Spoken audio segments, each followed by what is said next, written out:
Baby Blue.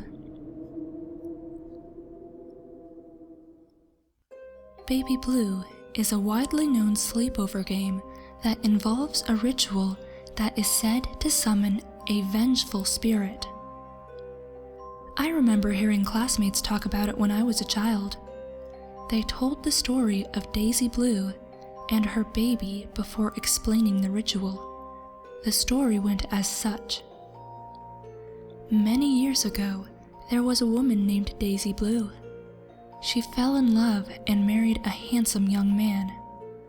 They had a baby and lived happily together until one day, Daisy's husband was drafted off to war.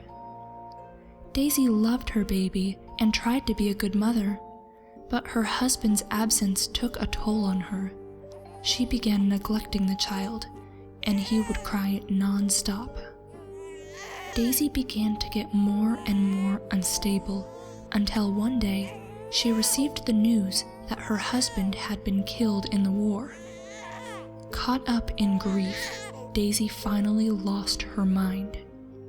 Seeing her wedding photo clipped to the mirror, she lashed out and smashed it. The crash caused the baby to cry even harder than usual. Hearing the noise, Daisy grabbed a shard of glass from the broken mirror and stabbed her baby to death. She then slit her own throat with the same mirror shard. They say that ever since then, Daisy's vengeful spirit has remained trapped within a mirror, and those longing to bring justice to the baby's death, or simply someone who is a fear junkie, can attempt to confront her and bring her baby's spirit to rest. In order to do so, there was a list of steps to be followed. This is something that could be done either alone or in a group. First, you and whoever else was playing would go into the bathroom at midnight. You were then to turn off all the lights and bring exactly one candle and a lighter. You would close the door and make sure all the windows were covered as well.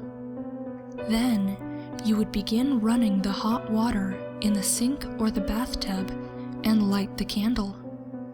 You would stand in complete silence until the mirror was completely fogged over. As soon as that was complete, you would immediately write "Baby Blue" in the foggy mirror, continuing to leave the water running. The next step is where things begin to get tricky. By leaving the water running, the mirror will continue to fog. You will notice that slowly, the words you wrote in the mirror will begin to fog over once more. You need to wait until the exact moment that the words are once again swallowed by the fog, and then immediately blow the candle out. At this moment, you, or everyone in the room if you are playing with a group, should begin to fold their arms like they are holding a baby and rock back and forth, repeating, "Baby blue, baby blue, I know the things she did to you." If you have done everything right up until this point, after a few times, someone in your group will feel a heaviness grow in their arms, as if a baby had just been placed there. At this point, everyone else should leave the room and close the door. It is now up to whoever is holding Baby Blue to finish the ritual by themselves. They will begin to notice the invisible baby in their arms growing heavier. No matter what they do, they must not drop Baby Blue. The heavier the baby gets, the harder it will be to hold on, but you must continue to rock him and sing, "Baby Blue, baby blue, I know the things she did to you." Just when you think your arms are going to give out, you will notice something change in the mirror. In the place of your own reflection will be Daisy, with her dead eyes and sliced open throat, holding the corpse of her baby. You must now, without hesitation, look directly into her eyes and shout, "You killed your baby!" If all goes well, your reflection will return, and the weight in your arms will begin to lighten and squirm happily.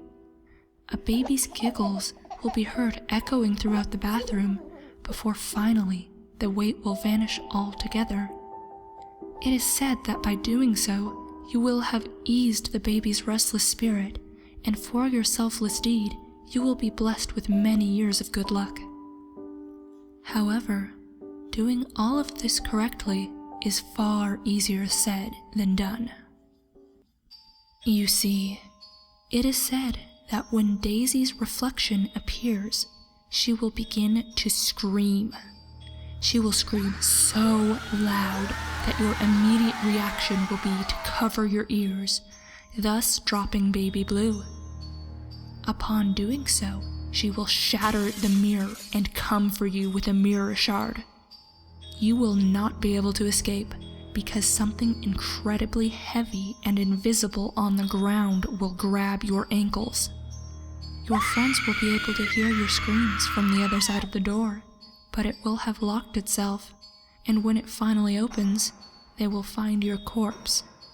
Your throat will have been slit, and there will be a shard of mirror in your own hand. This game is incredibly dangerous, and I cannot stress how important it is that none of you attempt it. If you're looking for a cheap thrill, please stick to just reading creepypastas. The breakdown. Baby Blue is a common urban legend. Much like its cousins, Bloody Mary or the Candyman, it revolves around people's general fear of mirrors. It can be linked back to the early 20th century and has countless other variations. In some, you are to simply recite Baby Blue into a mirror 13 times to await the ghostly apparition of Daisy and Baby Blue. In others, it's treated like a morbid game of hot potato, where after enticing the apparition of the baby into one's arms, all the players begin to pass it back and forth until right before it gets too heavy to carry. The last person holding Baby Blue must drop it into the toilet and flush it, or else the spirit of Daisy is said to come out of the mirror for them. Another still is that one is to recite Baby Blue into a mirror, leave the bathroom, and then promptly go to bed. They will be awoken later that night by a bright blue light, and they will feel a figure lean over them and whisper in their ear. The voice will tell them the gender of their future firstborn child. Shortly after this, the light will disappear, and you must then smash every mirror in your home. Failure to do so will result in the figure returning to your bedside the following night, this time only to scratch at your face. It will continue to do so forever until you've smashed all the mirrors. It's not certain what makes legends like these so common. Mirrors have always played a role in many scary rituals and games, and have been the feature of scary stories alike. That leads us to wonder, what exactly is it about mirrors that unsettle us so deeply as a species that it is a universal fear? Just some food for thought.